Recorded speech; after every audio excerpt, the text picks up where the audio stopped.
This episode is sponsored by Magisterium AI, the world's #1 AI-powered guide to church teaching. Query our knowledge base of over 11,000 magisterial and Catholic theological texts, and discover how AI is supercharging access to church teaching. Hello, everybody. I am John Allen, and this is Last Week in the Church. This, of course, is the show where we sort through the tumult and constant flux of things on the Vatican and global Catholic Church beat over the last week, panning for those few nuggets of gold you really need to have in your hot little hands in order to understand what's going on. We're going to begin this week with the Pope as chairman of the board. Pope Francis is, of course, in the middle of a grueling voyage to Asia and Oceania, the longest overseas trip of his papacy. He has been in Indonesia. He began there, where he acted as the chairman of the board of Religious Moderates Incorporated. We'll explain what that means. Second, we've got voting with his feet. The second tap of the trip took the Pope to one of the remote corners of the earth in Papua New Guinea, where he visited the most remote outpost of that island nation. We'll explain why it was a classically Catholic exercise in the blend between faith and works. Third up this week, we have It Takes Two to Tango. This is very much a Pope of dialogue and outreach. The thing about outreach, however, is that the party to whom you are trying to extend an outstretched hand has to be willing to grasp it. We'll talk about a recent case in which that was clearly not the case. Fourth up, we've got Romeo and Juliet. There is a mini drama going on in the Vatican Bank about a young couple that is planning to marry and thereby putting their jobs at risk. We'll explain why that is the case and the controversy that has erupted. And then finally, we've got a preview of coming attractions. It is going to be what the Italians call an autunno caldo, a hot fall for Pope Francis. We'll look at what he's got coming down the road. All that and more is waiting for you on this edition of Last Week in the Church, so do not touch that dial, because I will be right back. All right, everybody, happy Tuesday to you. Happy Tuesday, September 10th in the year of our Lord 2024. Hope you had a great weekend. If you're in the States, I hope you enjoyed the opening of the NFL season this weekend. Here in Italy, by the way, it was a glorious weekend for sports. Things began Friday night with Italy beating France 3-1 in the UEFA Nations League soccer tournament. 3 beautiful goals, and it was the first time Italy has beaten France in Paris in more than 70 years, so kind of a big deal. And then it reached a crescendo Sunday night with Yannick Sinner becoming the first Italian man to win the US Open and the first Italian ever to win 2 Grand Slam tournaments in the same year. All this on top of what were pretty strong performances by the Italians in the Paris Olympics and also the Paralympics. It's all left locals feeling pretty good about themselves. We'll see how long that lasts. But, as much as I might like it to be otherwise, this is not actually a sports talk show. Although, memo to broadcasters in the States, if you want somebody to do sports talk out of Italy, I am your guy, okay? We could do like soccer in 60 minutes. I could do a, sweeping review of the European soccer scene. I could be the Vin Scully of European sports broadcasting, just putting it out there. But we're actually here to talk about the Catholic Church, so maybe it's best that we switch gears and dive into that. We begin this week with chairman of the board. So return with me now, ladies and gentlemen, to those dark days of September 2000 in the immediate aftermath of the Twin Towers attacks on 9/11. Now, there were many consequences of that atrocity, one of which was that it suddenly made religion, Islamic extremism particularly, but religion generally, seem dangerous, right? Seem like the motor fuel of conflict and hatred, intolerance.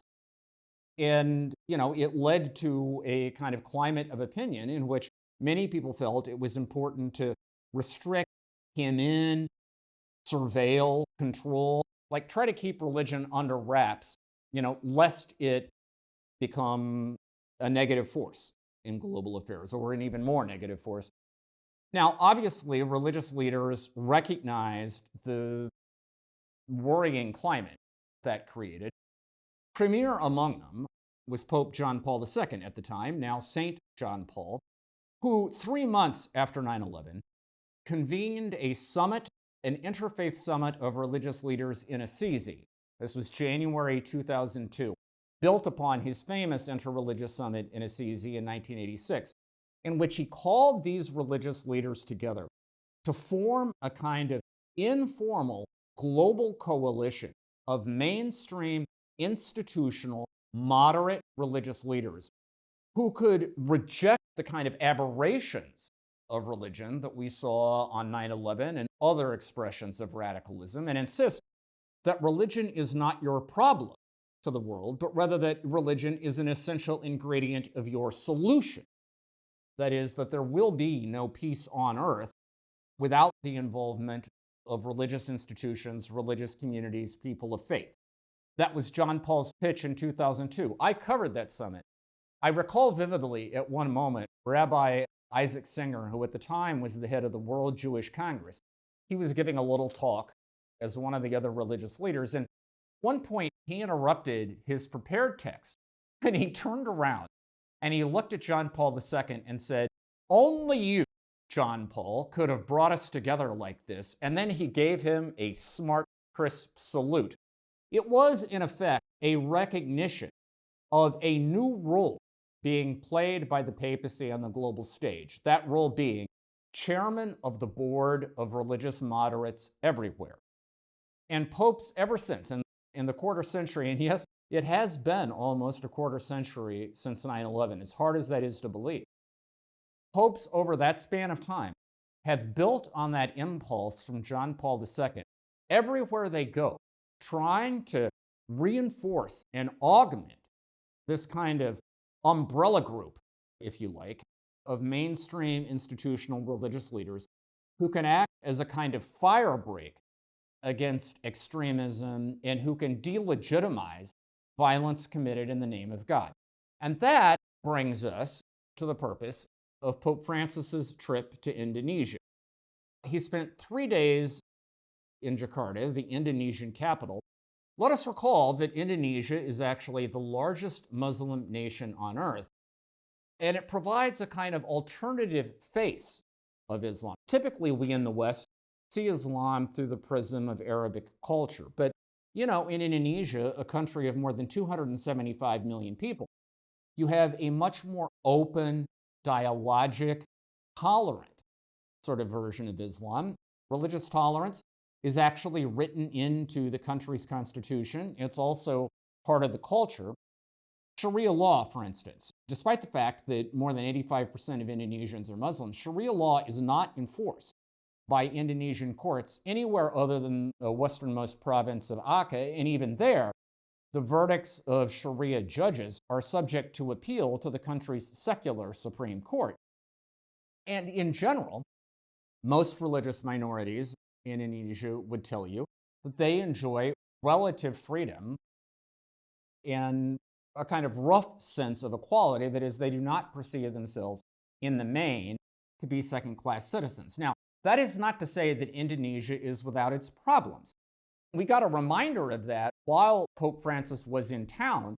Authorities in Indonesia actually arrested 7 people who were allegedly, at least, concocting a plot to try to disrupt events on the Pope's schedule violently. One of them was arrested in a house where they found radical jihadist literature and I'm not making this up, apparently a collection of bows and arrows. What this guy was planning to do with those bows and arrows, I don't know, but probably not anything good, okay? And apparently these people were upset because the Indonesian authorities had decided to cancel the daily calls to prayer during the time the Pope was in town, so it wouldn't disrupt the soundtrack of whatever the Pope was doing. And these people found that intolerable. But, the thing of it is, in the main, they still represent a distinct minority sentiment.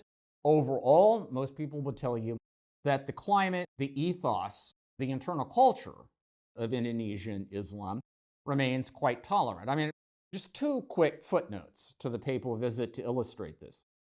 One of the highlights of the Pope's itinerary was a visit to the Istiqlal Mosque in Jakarta, the most celebrated mosque in the capital city. It's actually the third largest mosque in the world after Mecca and Medina. And the interesting thing about it is that the architect who designed that mosque was actually a Christian. He was personally selected by modern Indonesia's founding father, Sukarno, in 1954 to oversee the project. He was the son of an evangelical Lutheran pastor in Indonesia. And Sukarno, who was a big believer that Indonesia should be based on essentially shared secular values rather than narrow religious identity, liked the symbolism of the idea that his country's signature mosque would be designed by a Christian architect. So that's point one. Point two, or footnote two, is that the Istiqlal Mosque is connected by an underground tunnel known as the Tunnel of Friendship with the Catholic Cathedral of Our Lady that is just across the street from them. Basically, what happened is that there was an underground tunnel that had kind of fallen into disuse that stretched under these two streets. And some time ago, the Indonesian government decided to take advantage of that fact and to rehab it and turn it into a symbol of interreligious tolerance in the country. So there is actually a tunnel you can take that will directly carry you from the mosque to the cathedral or vice versa. All of this, obviously, intended to project a spirit of harmony. And look, that is the sort of defining culture of Islam in Indonesia. Pope Francis obviously went there to celebrate that culture and to kind of lift it up as a role model. The imam of the Istiqlal Mosque, in welcoming the Pope, obviously sent signs of reciprocity. He said, for one thing, that the mosque currently has cooperative arrangements with a number of Islamic universities, both in Indonesia and elsewhere. And he said their explicit goal is to train a new generation of Islamic leaders who will be, and these are the adjectives he used. He said, we want these Islamic leaders to be moderate and to be influential. And then second, the Imam said, we hope in doing so, and in other ways, Pope Francis, we can help realize your vision. I mean, again, like Rabbi Singer a quarter century ago, the Imam of this mosque in Indonesia was, in effect, recognizing the Pope, not just Pope Francis, but really any modern occupant of the papacy, as the chairman of the board of this religiously moderate enterprise. Now, look, have popes been universally and infallibly successful in putting this coalition together? Well, no. I mean, unfortunately, the fires of religious extremism still burn hot in many parts of the world. But I would suggest it is an interesting thought exercise to ponder how much differently the world might look had modern popes not made these efforts, had they not tried to put this coalition together, had they not encouraged and mobilized mainstream institutional religious leaders of all stripes all around the world to do what they can to delegitimize this kind of religious violence. I mean, to put the point differently, the papacy has a kind of unique spiritual, social, political, and cultural capital on the global stage. The Pope is easily the most recognizable, most watched, right? I mean, if we're going to use this language, the biggest celebrity, right, in the religious galaxy in the world. And that gives the Pope a unique power to convene other religious leaders, not just Christians, but followers of all faiths, to put people together and to try to harness their energies for common purposes. I mean, the truth of it is that if we did not have a strong papacy with that kind of profile on the global stage, we would have to invent it, right? I know as Catholics, we sometimes chafe at the idea that, we see the Pope as both the cause of and the solution to all of our problems. We sometimes complain that the Pope has too much power, too much authority, and Some of that ought to be deconstructed. Pope Francis himself has talked about a healthy decentralization in the Catholic Church. And certainly that is a conversation to be had. But I would say that the trip to Indonesia and what the Pope was trying to accomplish there is a reminder that having a strong papacy also brings unique assets to the Catholic Church's effort to sort of leverage the modern world and the postmodern world in the direction of good, and none of that should be forgotten or gainsaid. All right, so that was Indonesia. Let us pass to point 2, the Pope voting with his feet with his 3-day stop in Papua New Guinea. Now, Papua New Guinea is, I think, by any standard one would choose to employ, representative of what many people would call the peripheries of the world. That is, it's a kind of out-of-the-way place that, generally speaking, would not be considered the heart of the action in global affairs. We're talking about one of the largest island nations on Earth. We're talking about a place that struggles with chronic poverty, underdevelopment, crime and violence, including what many people see as almost an epidemic of violence against women. It also has very serious lingering problems with sorcery and witchcraft and black magic, which often erupt into bouts of violent reprisals against people who are considered to be practicing the dark arts against their enemies. All of that is in the mix. In addition, we're talking about a place that has about 850 different languages, all of them corresponding to different indigenous groups, a place where only about 14% of the population lives in urban centers, which means it's one of the most rural and isolated nations on Earth.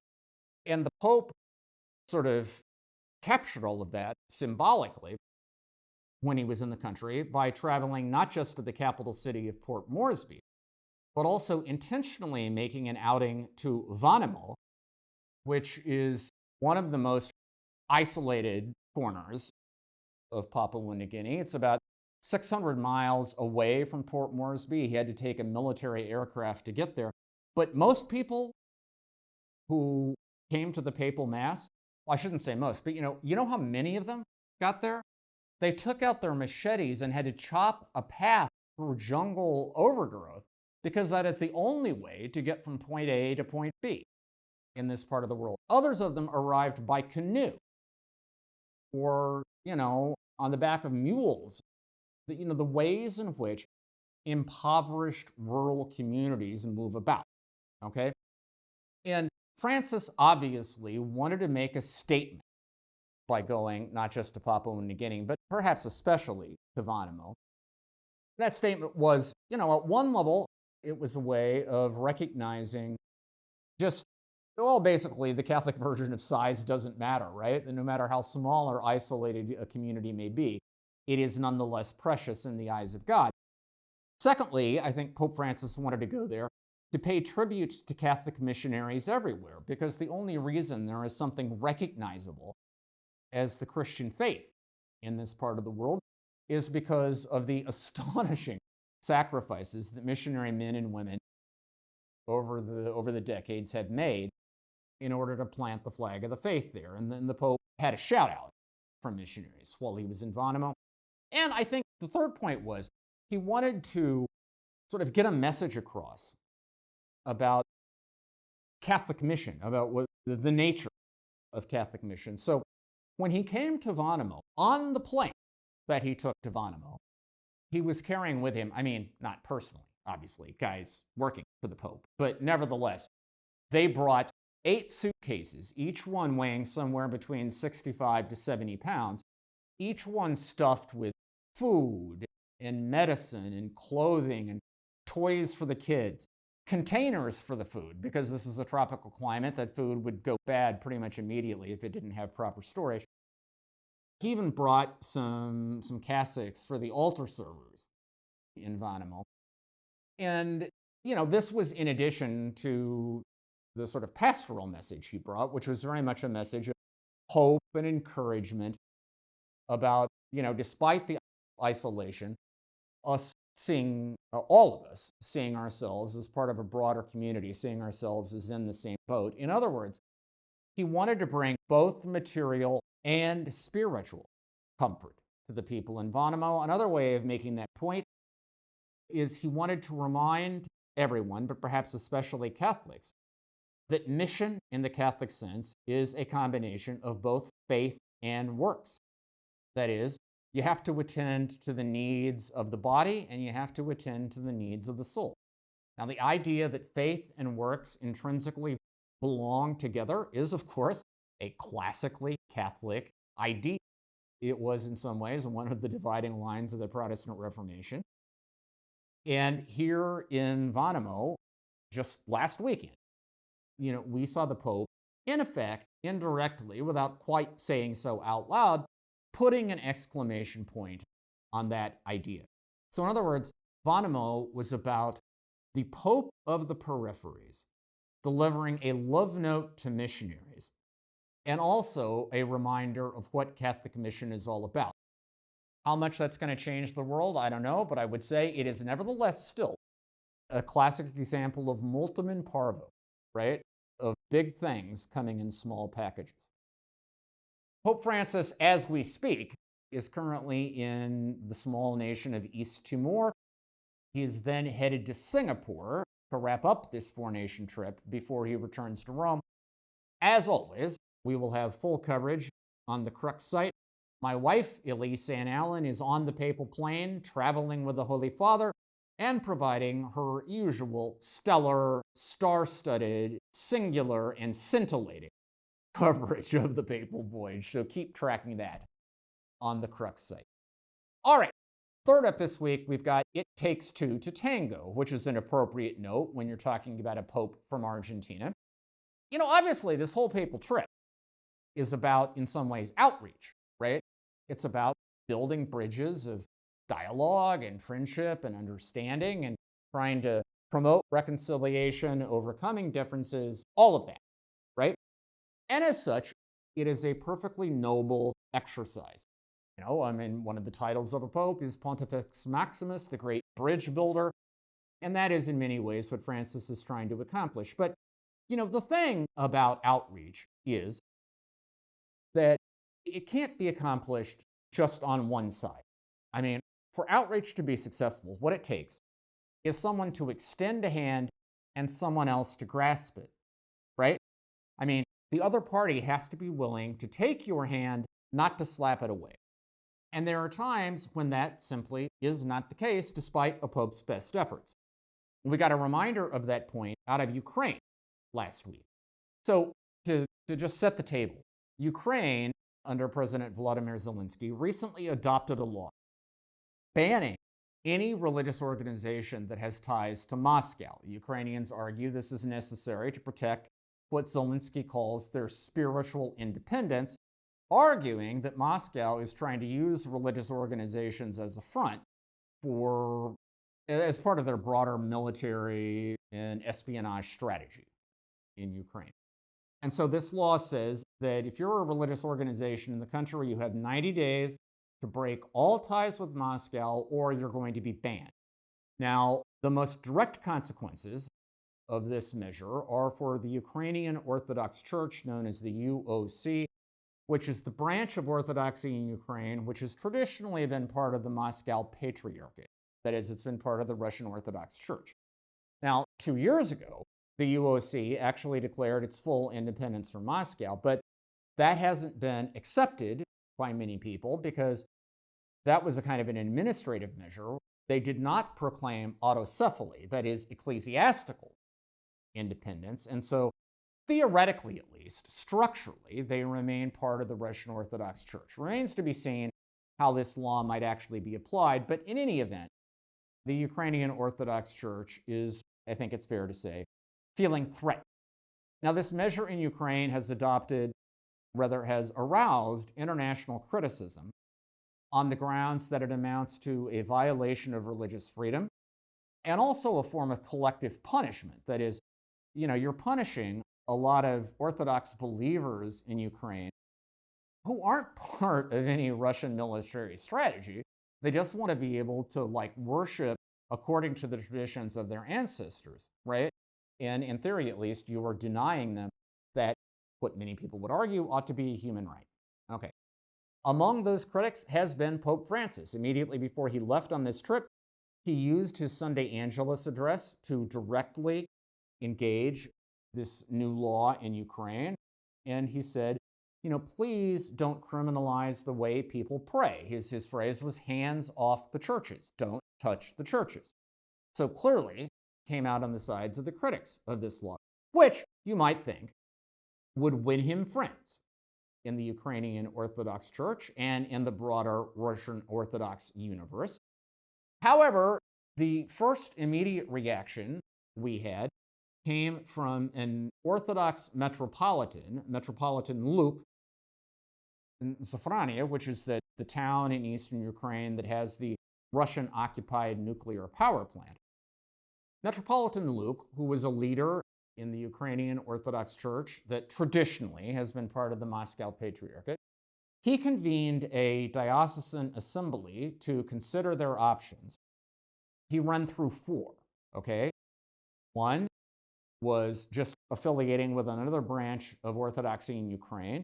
Two was affiliating with the Ecumenical Patriarchate in Constantinople, led by Patriarch Bartholomew. Three was individual communities transferring their assets to other jurisdictions. And fourth was declaring full autocephaly, that is, ecclesiastical emancipation from Moscow. In the end, he rejected all four of them, said they're all bad ideas, and instead called on his clergy and people basically to go underground, to prepare for life in the catacombs. He told priests they should start hiding their vestments and their sacred vessels so they could celebrate liturgies on the land, right? In private homes and other venues, hiding from authorities, basically saying that might well be our future. Now, what is of most immediate interest vis-a-vis the Pope is the reason that Metropolitan Luke gave for rejecting falling under the umbrella of the Patriarch of Constantinople. What he basically said is, look, Patriarch of Constantinople right now is cozying up to the Vatican. And he said, the Vatican is losing its mind. Every day it becomes more pro-LGBTQ and less recognizable as anything resembling Orthodox Christianity. He actually said that if we go down this path of closer ties with Constantinople, which means closer ties with Rome, we are going to end up, and I am quoting here, in a stinking spiritual swamp. Stinking spiritual swamp. And basically said, that's obviously not what we want. Let's obviously not do that. Now, my point is, this happened roughly 48 hours after Pope Francis had come out in favor of leaving Metropolitan Luke and his church alone. Basically had come out on their side.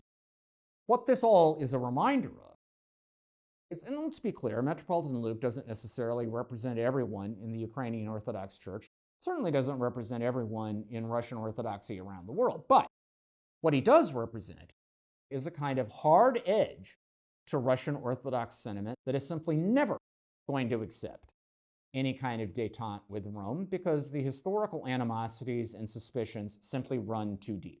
Again, come back to where we began.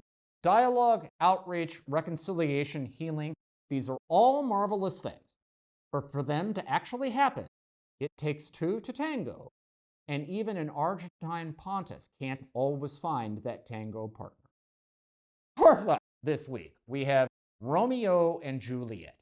So, the Institute for the Works of Religion here in Rome, popularly known as the Vatican Bank, is a financial institution in the Vatican that manages assets and investment portfolios for any number of Catholic entities, many of them religious orders, Catholic movements and associations, and so on. And it has been, for several years, it has been going through a process of reform. And as part of that reform, it recently adopted a new set of internal regulations for its roughly 100 employees. A reminder that the Vatican Bank, this is not like Bank of America, okay, or something like that. It doesn't have branches all over the world. There is only one office, of the Vatican Bank. It's on Vatican grounds. So by global standards, it is a relatively small operation. As I said, has a workforce of about 100 people. What these new regulations provide for, among other things, in an effort to head off conflict of interest, is it says that employees of the Vatican Bank can't be married to each other, they can't be related to each other to a certain degree, because, the risk otherwise is nepotism and all of that. And, all of that is very much in keeping with practices of other financial institutions around the world, but it has struck a bit of a sour note for people in and around the Vatican who believe that the Catholic Church ought to be in favor of marriage under any circumstances. That is, we should not be penalizing marriage. A case has presented itself in which a young couple, both of whom work in the Vatican Bank, recently got married. And according to these regulations, one of them now has 30 days to quit, otherwise they're both going to be fired. This has aroused a kind of firestorm of controversy in the popular press here in Italy. And as much as the Vatican Bank leadership wants to insist this is a very standard management move that is in keeping with best practices financial institutions around the world, it nevertheless has simply rubbed some people the wrong way. Some are wondering if Pope Francis, who is legendarily pro-marriage, might intervene personally to clear a path for this young couple to maintain their jobs. When he gets back from his trip, we will see. Finally this week, a very brief preview of coming attractions. So when the Pope gets back, the focus is going to shift from Francis on the road to Francis at home, because in October, we have the denouement, the climax of his long-running Synod of Bishops on Synodality, the second and final summit of bishops and other church leaders here in Rome. Obviously, we'll have our eyes on that. On October 20th, he will be canonizing a series of martyrs who were killed, by the way, by Islamic radicals in Syria in 1860, kind of a forerunner of the jihadism that we have come to know today, post 9/11. It will be interesting how the Pope tries to thread the needle between, obviously, honoring the legacy of these martyrs. It's the whole point of the canonization ceremony. But at the same time, not wanting to demonize or stigmatize Islam writ large. His address that day ought to be very interesting. And then finally, there are persistent rumors that Pope Francis may call a consistory for the creation of new cardinals, perhaps to coincide with the conclusion of his Synod of Bishops. It would be slightly odd if he didn't. Francis has held a consistory for new cardinals every year of his papacy except once. He skipped 2021 because that was COVID. But in every other year, he's done it. So if he doesn't do it this year, it would be strange. Many of us are expecting an announcement along those lines might come shortly after the Pope gets back to town this coming Friday, September 13th. So that's something to have your eyes on as well. As ever, you need to look no further than the Crux site to stay abreast of all of these developments. That is our show for this week. Thank you for being with us. We will be here next Tuesday, same bat time, same bat channel. In the meantime, have a fantastic and blessed week, and I will talk to you again very soon.